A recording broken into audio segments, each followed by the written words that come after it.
Dès sa première édition, la Coupe du coordonnateur est devenue un événement particulier au sein de cette université.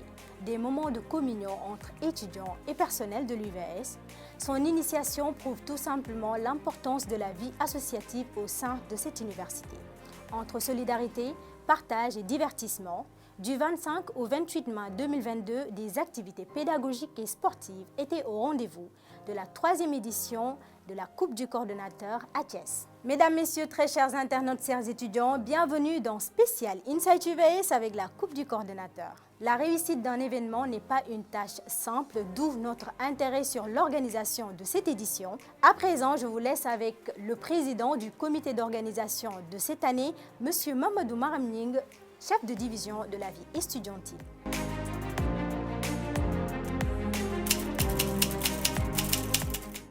En termes d'impression, avec le recul, après avoir organisé ces 3 jours de communion pour nos étudiants et pour toute la communauté de l'UVS, j'ai un sentiment de satisfaction. Un sentiment de satisfaction parce que nous avons su, pour les étudiants, leur montrer qu'ils sont dans une et unique université, en les regroupant tous à Thiès. Pour le personnel également, nous les avons montré que nous sommes dans une et unique université, en tous les regroupant avec des délégations très étoffées au niveau de la ville de Thiès. Maintenant, au-delà de les regrouper, je crois que nous avons aussi à l'extérieur montré à toute la communauté thiessoise et même sénégalaise, parce que les vidéos sont en train de faire le tour du Sénégal.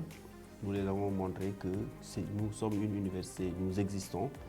Et malgré que nous sommes dans une université numérique, il y a une vie qui se passe à l'université, il y a une socialisation et il y a des activités en présentiel qui s'y déroulent.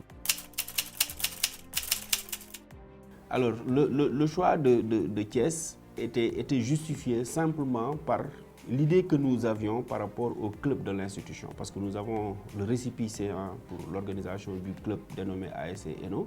Et nous avions, dans les orientations, voulu avoir un club de basketball, une section de basketball hébergée à l'ENO de Thiès. Et avec l'expérience de Thiès et les infrastructures qui sont disponibles sur place, le site académie, le CNEPS, le Centre national d'éducation populaire et sportive de Thiès, nous nous sommes dit qu'on pouvait héberger le club de basket à Thiès. Et il nous fallait, dans les orientations, voir comment cette édition, nous allons l'organiser à Thiès et faire un repérage du dispositif qui est disponible dans la région pour pouvoir nous accueillir notre club. Il y a d'abord des activités sportives. Les activités sportives, c'est le football, pour la compétition de football, c'est le handball, avec une compétition féminine de handball qui regroupait tous les ENO. Nous avons pour cette année, j'en profite pour féliciter l'ENO de Kermassar qui a gagné la coupe de handball pour la première édition de la coupe de handball. Et il y avait aussi une compétition culturelle. Les compétitions culturelles, c'était Talent UVS. Et cette année, vraiment, les étudiants ont montré qu'ils regorgent de talents intrinsèques en eux. Et une compétition de Scrabble. Ça, c'était les compétitions sportives et culturelles. Maintenant, il y a d'autres activités qui sont associées à la Coupe du coordonnateur. Ce sont des activités de service à la communauté. Nous avons fait un investissement humain au niveau de l'INEFJA, l'école qui héberge des déficients visuels. Nous avions fait un don au niveau de la maison d'arrêt et de correction de la MAC de Thiès. Et nous avons terminé cette activité par un don au niveau de CERFA IMC qui héberge des enfants trisomiques. Et c'est l'occasion vraiment pour moi de saluer toute la communauté qui ont mis la main, parce que toutes ces activités de service à la communauté ont été portées non pas par le budget alloué par l'institution pour organiser la Coupe du coordonnateur, mais portées par l'ensemble du personnel de l'UVS et l'ensemble de ses étudiants à travers des dons qu'ils ont faits. Maintenant, par rapport au dispositif, je crois qu'on ne pouvait pas organiser la Coupe du coordonnateur sans avoir des personnes qui nous accompagnent. Les personnes qui nous ont accompagnés, je vais citer simplement le recteur de l'Université de Thiès. Nous félicitons également le dispositif, c'était le don de sang. Et c'est le centre de transfusion sanguine de Thiès qui nous a autorisé qui nous a accompagnés dans l'organisation de ce don. Il y a aussi le CERFA IMC, c'est un gros dispositif aussi où nous avons vraiment rencontré le directeur et ainsi de suite. Mais en termes de dispositifs, il y a aussi les autres universités qui nous ont prêté les bus pour convoyer les délégations. Nous avions des délégations qui nous sont venues des 17 ENO. Ça veut dire que c'est vraiment une collaboration entre toutes les universités et l'UVS pour mettre dans les meilleures conditions de déplacement, d'hébergement de nos étudiants. Mais le dernier mot, c'est juste saluer toute la communauté UVSoise. En fait, je crois que l'organisation de cette compétition a montré que nous sommes une seule famille. Le président du comité d'organisation a été accompagné par les différents chefs de commission, dont la commission communication, sponsoring et finances.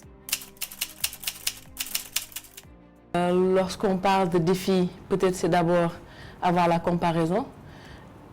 Cette année, la 3e édition, il y a eu beaucoup plus d'activités que durant les 2 éditions passées, notamment avec l'addition d'activités comme le handball, comme Talent UVS, comme beaucoup plus de services à la communauté. Donc c'est donc plus de communication, donc plus de couverture.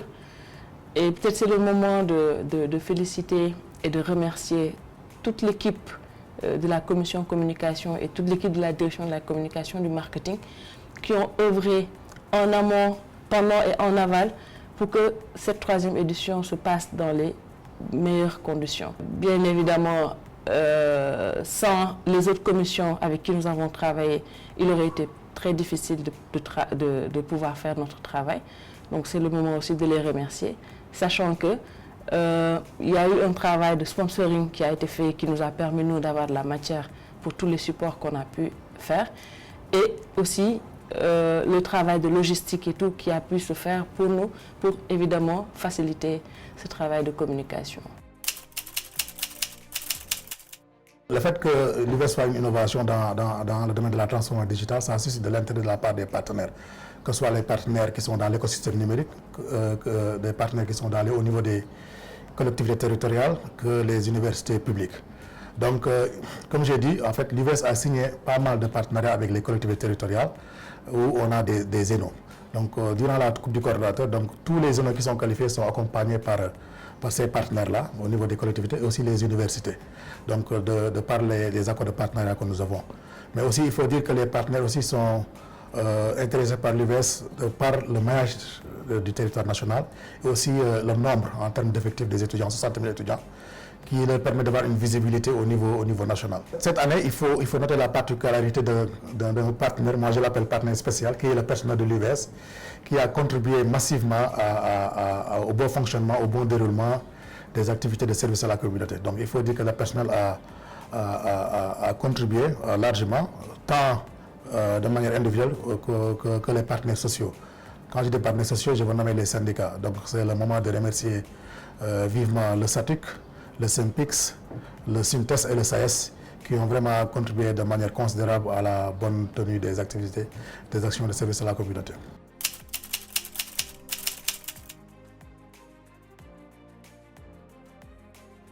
Merci. Bon, comme vous l'avez si bien dit, l'organisation de la Coupe du coordonnateur n'est pas chose aisée.